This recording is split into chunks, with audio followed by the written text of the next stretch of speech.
Let's take a little bit of a glance at this 4-minute presentation, basically, that showcases some of the highlight points of it, Aaron. The transformed stadium will be a shining beacon on the water, welcoming and dynamic, connecting our neighborhoods and waterfronts, and creating a new measure for what a sports and entertainment experience can and should be. All right, so setting the table for what they want from this stadium, they're not just looking for a football stadium. They're looking for an entertainment, sports and entertainment experience. They're looking to surround you, immerse you in that whole vibe. And they mentioned later a different neighborhood that I had to look up where it was because apparently I'd never heard of this Jacksonville neighborhood. But they also believe they're going to revive neighborhoods that have gone away in the last 20, 30, 40 years as downtown has been built. I thought that was kind of shocking, too. I would think the opposite would happen.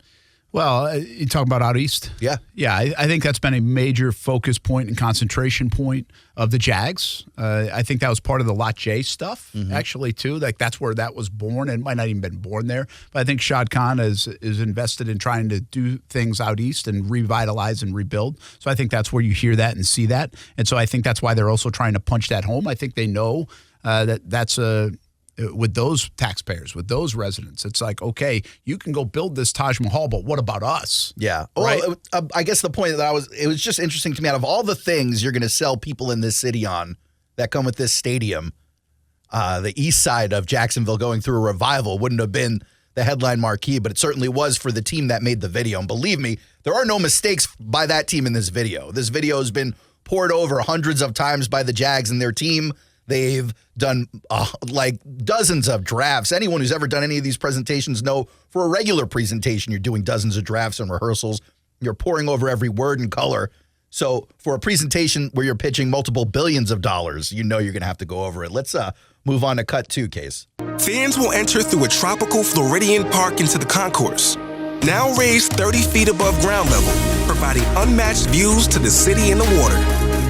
Boom, there it is. Yeah. Okay, see, to me, that's the first thing that jumped out. I get the stadium, the outside, the on the water, the everything else, the 4 seasons they showed. I will say, I'll go backwards for a second. I was once told this was got to be 7, 8 years ago when the idea of, remember when they first did the rendering where the roof was on? And I mean, it was years ago, right? That, hey, someday it's going to look like this. They didn't have a timeline or anything. But somebody told me when we're in Chicago, at Soldier Field, they said, like, we're in the press box area, and there's a huge window that looks out the back of the press box, which looks outside the stadium, and it oversees a marina. And obviously, Shot has Chicago influence. Yeah. Right? And somebody told me then, they're like, hey, look out there. See that? That's some of the vision. Like with the marina and the stadium and everything. And so when I saw where the 4 seasons and the boats and the marina kind of thing, then I was like, okay, that makes some sense, which, by the way, has already kind of been there. Sure. But this would just be enhanced in these drawings. Okay, so that part is the outside. When they say 30 feet elevation, yeah, that's what really piqued my interest. Because you guys know, as we've discussed this, one of the big reasons why the Jags need a stadium, and there are a bunch, is the operational part of this. And so if you're keeping the bones of the stadium, which they're going to do, so how are they going to get these RVs and these buses and 18-wheelers inside for a Taylor Swift concert or for a draft or for a big-time college football game or a big-time playoff game for the Jags, right? And, well, this is the illustration. That really stuck out to me. They were going to elevate this thing 30 feet in the air. And underneath all that, I assume, is where they'll build that underbelly that I have talked about. So very interesting, which also means enhanced and increased views going out toward the water and other parts of the city on the if Concourse. You're elevated, right? Oh, yeah. And that's kind of that indoor-outdoor feel breezeway I was talking about, too, on that Concourse. And that's very SoFi Stadium. Yeah, very much so. Case, let's hear cut 3. Now 4 times as wide, the Concourse will be punctuated with interactive social bars and food offerings native to our home in Jacksonville. So this is where yesterday we were talking, I wonder if they would earmark a spot for something like DraftKings or something like that. It sounds like they want some adult entertainment within the stadium for people who aren't in their seats. And whether that's the bars that are dotting each end of the concourse or these stores in between, Time will tell what moves in there, but I think this is where we'll find that stuff. Okay, I feel like I'm like a stadium expert to some degree. All right, and I'm not. Like, I'm not a stadium guy, but I bet this is another one. This will remind you of Atlanta. Okay, so this is Atlanta's new Mercedes-Benz Stadium. The concourses in there are what this is talking about. Like, they are massive. They are wide. They look like your neighborhood. I think they It's also have basically the like only your neighborhood without houses. I think they also have the only Chick-fil-A that's open on Sunday. They do. They probably Amazing. do. And they had always had the Coke sponsorship, which I appreciated instead of the Pepsi. Yeah. But so your FanDuel DraftKings thing, like, they already have that. They actually do have like this lounge. Yeah. And that was for fantasy football. I don't know if they're building like the betting and all. I don't know where that stands for them. I'm sure it'll all but I'm kind just saying, of blur together at some point. if you look at the renderings of this and the video of this and you hear that, what did they say, 4 times as wide? Yeah. Well, that is massive. And that's a big problem in a place like Jacksonville right now. When you go, like, I always come down from the press box and go see the kids and the family in our section for like the second quarter. And when I'm going out there, I see this, everybody lined up for concessions. Everybody lined up walking through whatever to get to wherever they're going. Everybody lined up for the bathrooms. Like, it's a mess. Yeah. Like, it is a mess in there. And by the way, it's freaking hot to begin with. Yeah. And it's a mess. Like, nothing worse than being a mess and a blob of people and it being 100 degrees. Like, even in the concourse. Yeah. And so this alleviates a lot of that. This gives you breathing room, experiential kind of things, because I don't think anybody sits in their seats really anymore at a sporting event for 2.5, 3 hours nonstop. I don't think they do either. And just think about all the companies, if you've ever been to a Jags game, all the companies you see on the concourse, the AT&Ts and whoever else is out there hawking their wares and getting you to try cool demos and stuff like that. You'll now have storefront access like that in that concourse as well. I think that's kind of cool. And by the way, the food stuff, of course, like, that's going to be an enhancement. Sure. I'm not as concerned about that. I get free food in the press box. Ooh, look at you. Or maybe I'll have to pay. I don't know. I hope it's as good as SoFi Stadium press box, Casey. Case, what did the Jags say about Brent's free food? What's the next cut? Using state-of-the-art materials and the latest technology, a shade canopy will reduce the heat factor by 70%, protecting fans from the elements. Disney World right now. Love it. I feel like, they're selling me at Disney. Love it. 70% Case. We talked about this yesterday. Retractable roof or canopy-esque type thing. Looks like the canopy thing, Casey. Yep, it's good. Yeah, it looks like those clear panels you were talking about. And while I don't think it's going to, I don't think rain can penetrate those panels. It's like a roof that you can see through, right? Yeah, it kind of has that. Like, you'll be able to tell if it's light or dark out by looking through the roof, But not it's just not looking out mesh. the wings. It's like a closed plastic. I would say that. I don't know. Okay. I don't know. I don't know what it exactly is called. It's as they said, the latest technology. Yeah. I would believe I've seen it, and I think it's well done. It's like one part science, one part magic. The one thing I wondered about, and I think the answer is no, like, nothing in here about retractable canopy, whatever, right? So it's going to be a permanent thing. And it actually has, like, the one at SoFi Stadium is the one I can reference the best. It does have a cool look to it. And I think from the outside or the inside or both? I feel like from the inside. Because like, from the inside, the the pictures I see, especially in the renderings, it all looks like warehouse ceiling. It's very like steel roddy. Yeah, see, I don't think that. See, I feel like just the opposite. It doesn't feel like a roof, right? And I see the steel rod type of things. Yeah. It just doesn't feel that way to me. I think maybe because of the penetrating sun or whatever else, and you just don't feel enclosed. Like at Lucas Oil Stadium, you feel enclosed because you are. Yeah. Right? It's this hard structure It's a real dome, around everything. You don't feel enclosed, at least in the LA Stadium, I don't think. And I think a lot of that has to do with the open air part. Yeah, I love but it. I think it also has to do a little bit with the up top nature of it. I think it's SoFi Stadium. It didn't, like, in the early stages of that, they were projecting like off a chopper or a plane or a blimp or something. They projected the game. Like Off their roof. Wow. I got to find that video, but I'm pretty sure I For saw people in the stands. That was like a big video messing board? around. Like, Okay. It was almost like a big projector screen from above. Got it. I think Okay. it was just like a way to play with the toy. It wasn't very purposeful for anybody. Like, what are we all going to watch from up there, right? But I just thought that maybe will give you an indication, like, that's how, like, light the roof is. And whatever the material is out, you can even use it as a giant projection screen. I wonder if they're going to build Jackson a perch up there somewhere for him to jump off of. What else you got? Case. It will position downtown Jacksonville as an essential stop for the biggest entertainment and sporting events in the world. Major concerts, music festivals, international soccer matches and tournaments, and improve our community's candidacy to play host to major NFL events such as the NFL Draft. All right, a couple of things here. Number one, they reference your big concert question.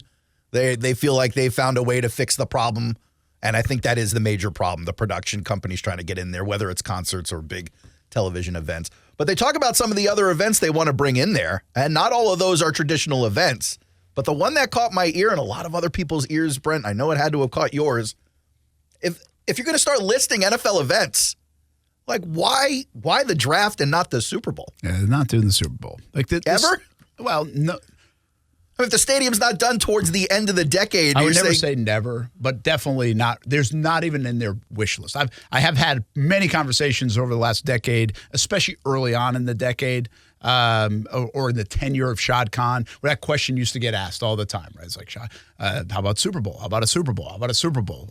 Jags had one in 2005. We get in the rotation. Do you want a new stadium to do this or that? You're going to build up downtown because of a Super Bowl. And it was at one point, and I forget when it was, but it was pretty early on. After a couple of renditions of that question, it was like, we're not even thinking Super Bowl. We're not even thinking about it. Wow. And it's like, let's see if we can pull off playoff games. Let's see if we can pull off the draft. Let's see if we can pull off maybe a national college football playoff game. Let's do those things, and then we'll get to the granddaddy of them all, which is the Super Bowl down the road. But they don't even discuss it. It's not in the discussion. It's not possible. It's not a part of the psyche at all. Because I think they still don't. They want to make sure you can check these boxes before they even get into that game. But I mean, there's this is the time for dreamers, though. This is the rendering period. No, you talk about See, this is smart on their part, in my opinion. You talk about renderings might not look the same as it comes out in the full thing. Well, you certainly don't want to be throwing people latch onto this stuff. Yeah. Super Bowl, you don't want people latching on to, hey, we're going to host the Super Bowl. Then 20 years later, they haven't hosted a Super Bowl. And then you said, well, back in 2023, you said we're going to host the Super Bowl. You didn't. Worth it if you can get $2 billion pushed through on it. No, the draft is fine. The draft, I've told people, I've put Ruth Chris Dinner on this, that this is a viable, very viable situation for a draft. The thing that has slowed it down a little bit is the construction that is already going on at the stadium, and now this push to get a new stadium. But I am telling you, I am not going to be surprised at all if this stadium, the year it opens, now most likely it wouldn't open in April of 2028, even on a good, or 27, right? If they want construction in 26 and 27, let's just say they do the 2-year route. It would open sometime in 28. My guess is it would be ready for the 28 season, not 28 draft. But the first time it's available, I believe the draft will be in Jacksonville. I really do. I might be wrong. Yeah, you're locked in on the draft. I am locked in on the draft. I think Jacksonville is a great city for the draft. I think the things around the building, and now you add in the Four Seasons and the other things that might go in, it make more sense to it. But I'm telling you, I think the Jags were pretty close without some recent construction to hosting the draft next year, maybe. If you go back 4 or 5 years ago, I think they were in the works to do that. I know for a fact the Jags were in Philadelphia scouting it out, ready to put proposals in.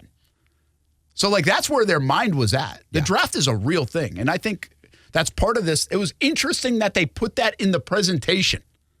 Yeah, as a selling point, but also before they got there, they showed one thing on the video and then they said one thing on the video that also piqued my interest a little bit. Number one, in the rendering, they show a basketball game, which you can only assume is the Final Four or the championship game in NCAAs. We've had NCAA round 1 come through town before. I believe we've had round 2 as well over at the arena, but to get a game of that magnitude at the stadium would be huge. Yeah. I can't imagine it'd be a great viewing experience for people in the 300 section. But never is at anyone, though. That being Wherever said, they hold it, what a cool opportunity should it come to fruition. That's something I hadn't thought about. Meanwhile, the Final Four, but don't why you not? think the Final Four is a bigger wish list item than a Super Bowl would be, whether they want it or not? Gosh, no. Okay, and then the last thing would be welcome to Rockville.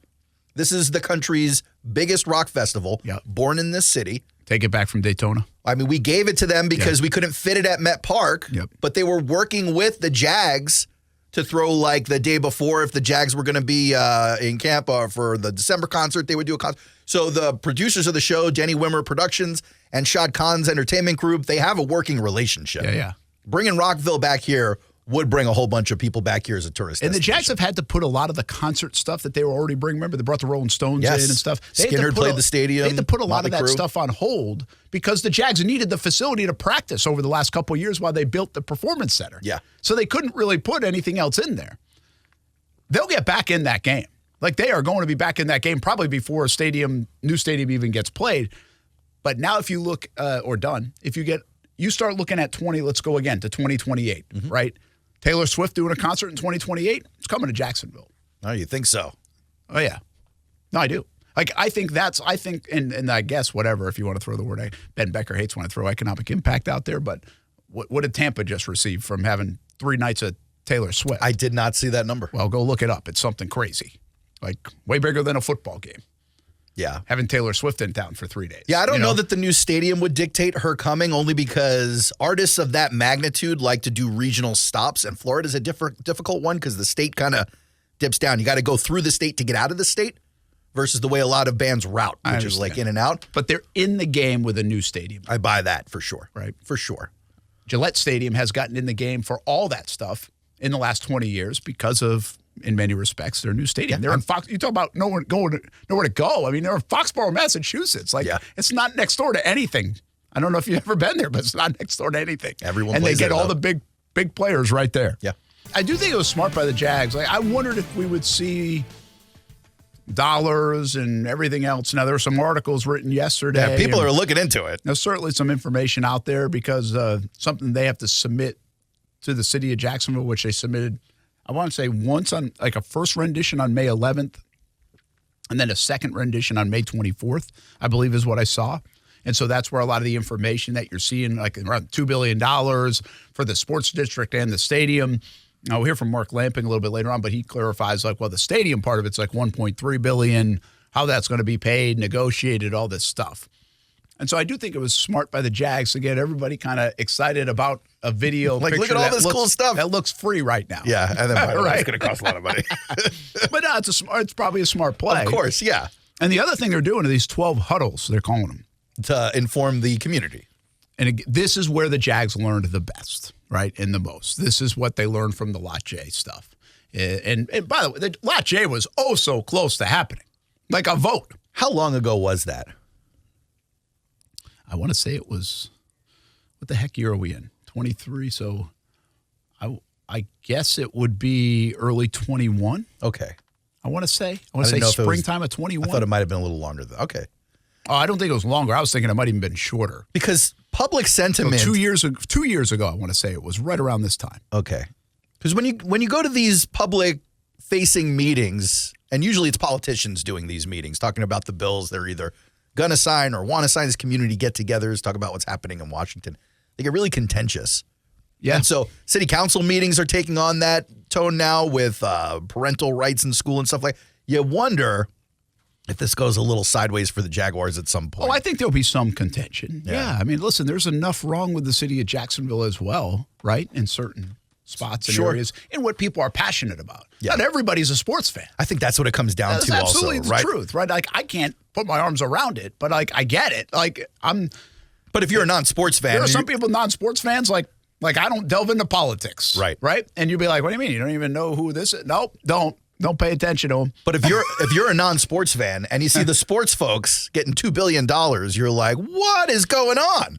And Meanwhile, again, yeah. if you're a sports fan, you're like, how do you not give it?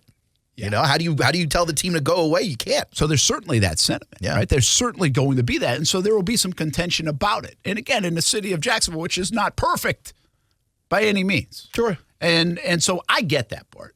But I guess I also think it was a smart play by the Jags to push this out and not get into those kind of details. Let this sit a little bit, do some explaining. The first one's going to be next week, June 12th, I think, at String Sports Brewery, like around lunchtime. They get started in a hurry. Yeah, like it's the first day of mandatory minicamp as well, unless I cancel it. But, if they were smart, they'd have Trevor come out and do these things. You know what? I don't put it past them. It is the house that Trevor built potentially. Professor and Trevor Trev. answering some of these questions might be a smart play. Doing a little economics lesson I wonder for if he'd be everybody. interested. Hey, put me out there, man. We'll help you get it. Give me the ball. Let's go. That'd be cool. Believe in me. That'd be awesome, actually, if he did. Like, if he's willing to do that. Because Professor who's asked Trev? to Sure. do that, right? Sure. But it'd just be an interesting deal. Whether it would work or not, I don't know, but it'd be interesting. So I think, listen, Mark Lamping, the one other thing about this, and he doesn't need me cheerleading him, I think he's a very smart guy when it comes to this stuff. He built, and I mean, he's with the St. Louis Cardinals for so long, right? He reimagined that place. He built MetLife Stadium in the biggest market in the country that is shared by the Giants and the Jets. Make it sound like he was carrying a hammer and a hard hat. Well, he was one of the vision. main pieces that built MetLife Stadium. The guy knows what he's doing when it comes to this stuff, right? Like, he knows the processes. And I don't know if he knows exactly how to get it done. I mean, we'll see if he knows how to get it done. But in terms of what the stadium needs or what professional sports needs or any of that, like, he's a pretty good guy to steer this thing. And I actually think it might be like his last mission in Jacksonville as the president of the Jacksonville Jaguars. Interesting. Like, I have no knowledge of that. I just believe that. Well, you talk about leaving a legacy. That's sure a big one. I think he's probably, this is it for him. Now, this is it. I say it's not like tomorrow. Like, this is it, like the rest of the decade. and then he can hang here and play golf in Northeast Florida and come to the games. But yeah. I wouldn't be surprised to see that be the case. Brent Martineau, Aaron Schachter, Casey Kurtz. As we continue to talk about the stadium of the future, it's a pretty interesting and exciting unveil. And Sean joins us right now on Brent and Friends on ESPN 690. Sean, give us your thoughts, man. Hey, man, listen, when I saw the video, the first thing that went through my head was if you build it, they will come. I mean, it was beautiful. I was incredibly excited about it. And to be honest with you, the Buffalo Bills released their groundbreak for their stadium and showed their renderings for how their stadium is going to look. And I don't think they got just anywhere near as much press as the Jags have gotten just in the last few hours for their renovation and what they're planning on doing. And I think it's beautiful to bring in a lot of attention. I think it's a great thing for the city. My whole thing with if you would have asked the Jaguars to do this 2 years ago, 3 years ago, 4 years ago, it would have been probably denied on spot. The team was really bad. There was no money coming in. Now we have an entire team who just made AFC champs, maybe AFC championship next year. The ceiling's really high right now, and it feels really good to be on cloud nine right now. Thanks, Sean. Appreciate it, man. And I do think a lot of fans feel that way. Listen, this is again, how you pay for it, how you make it happen, there's a different conversation. But I think right now the Jags feel really good about everything going on with the football team. And I agree with you, by the way. I think if you asked for this stuff a couple of years ago, the sentiment might not have been you think like it doesn't this. work out? No, and there's a lot of, at that point, there was a lot of angst with Shad. He had only won 1 year and almost a decade of ownership, and fans were starting to take it out on him a bit, and signing up for something Shad was proposing. I think Lot J a little bit brought some of that. At that timetable, Lot J was like, yeah, but why? Like, how about win a football game? Yeah. There was certainly that tone. And so this helps, and I've said this for years and years and years and years, and I go back to the New England days on this, and you go back to Indianapolis days on this. If you win while you're trying to build, man, does it go easier. and it builds faster, and it is like exponential growth in terms of what you're trying to do. Can the Jags get fortunate where right now, when all this is going, they're about to win for the next 5 years as well? I'm telling you, it's like exponential growth. I mean, the math on it, I think, is just boom, like you skyrocket. And you look at Indianapolis, the city skyrocketed, not just the stadium, not just the team. You look in New England and around Foxborough and what that, again, they used to call Foxborough, Massachusetts, the armpit of Massachusetts when I was living there. It's called Jacksonville, the armpit of Florida. That's a thing. Oh, yeah. So just geographically. Well, they did that. Foxborough, it was like nothing. It was one road in, one road out, and they made it into a destination of sorts. It's still not Boston, but they made it into a destination. And part of that was because they won as well, on top of getting the new stadium, on top of building Patriots Place, on top of all the success they had. I'm not saying the Jags have to go on a 2-decade run, The more you win, though, the more all this stuff certainly helps. And I think that's what Sean's referring to. Yeah. There's some goodwill right now in town because the Jags feel like they're about to win. All right, let's get to a few of these cuts before we finish up on at least what the stadium of the future looked like in today's presentation. This will be much more than a stadium. It will lead to the reimagination and renaissance of existing nearby communities, such as the Out East neighborhood, serving as an economic generator that has been missing for too long. All right, so the Out East neighborhood, which technically borders the stadium on the south, goes up, borders Springfield, I guess, on the west, goes to the water on the east, and then to the north, I think 8th Street is the line there. So a smallish neighborhood in town you don't really hear about often, but according to the narration in the video, the plan is to make it into some kind of economic generator for the city. So I'm not sure what the plan is there. I imagine Shad's got something to do with it, or else they wouldn't have included that information in the video. But clearly, these plans extend past the stadium, the performance, the performance center, the Daly's Place, and maybe even the Four Seasons. Well, how much do you think the willingness to assist, to grow places like Out East, but also put UF Health in the fairground spot potentially, like in these renderings and everywhere else in these, what has been kind of implemented so far over the last few weeks, and I think we'll learn more about that. But I think there's a thought out there that land in the fairgrounds could be donated, and then help build UF Health and the jobs that it creates and everything else. So, like, those ancillary projects that feel very city, like, have nothing to do with the football side. This is what I'm saying. Right? So, like, that's the stuff you aim at the city council. So I get that part. You got to build those things in. This is strategic, right? And you mentioned the other day maybe building in some kind of like lock in the lease or that you can't move the team. That too will be a big part of this. The lease runs out in 2029. But like the lease thing is facing towards the fans to me. It's like anyone who's worried the Jags are leaving or going to London, they're looking at this deal going, yeah, this locks it in. Yeah.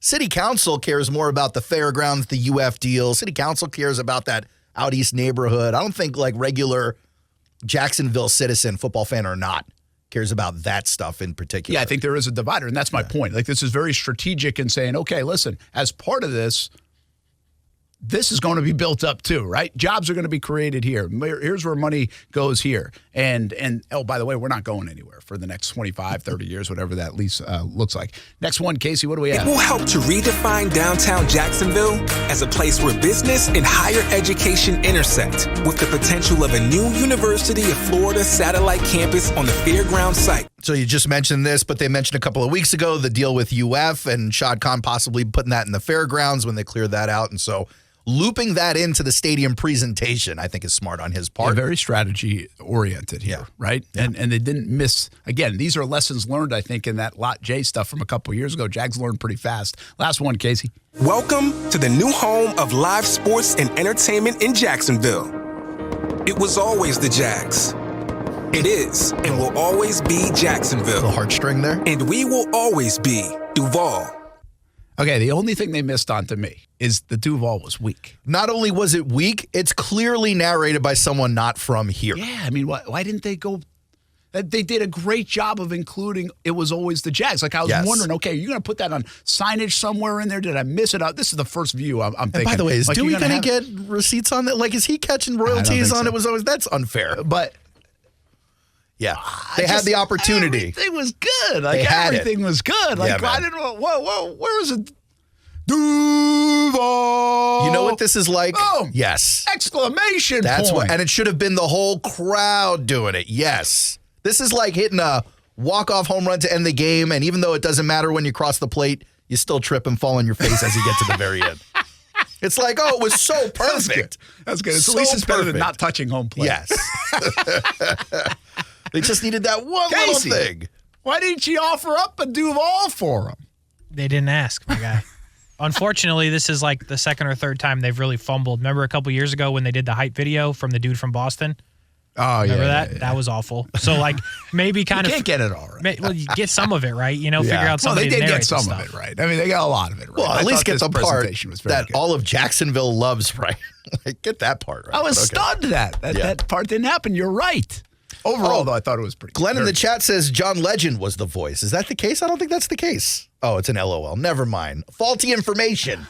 I was trying to think, I was trying to place the voice. No, it's not a famous voice, I don't think. Nah, and I was trying to even place the voice in their building. Okay, I wonder if it was somebody that they use, which I just haven't asked. But I mean, it doesn't sound like someone who was originally from here. Maybe it's someone who's here now, but just hearing the Duval, it's just not said correctly. Forget about the fact that it's not. Can we make one edit? Yeah. One edit. You just need to Just make one edit. Everything else great. They should have taken your Dougie clip. They should have taken the And Dougie then you could have been right there with Dewey, getting no royalties off of your work. My goodness, that would have been perfect. That would have been cool, we though. had it for him. Yeah. It's actually on their show.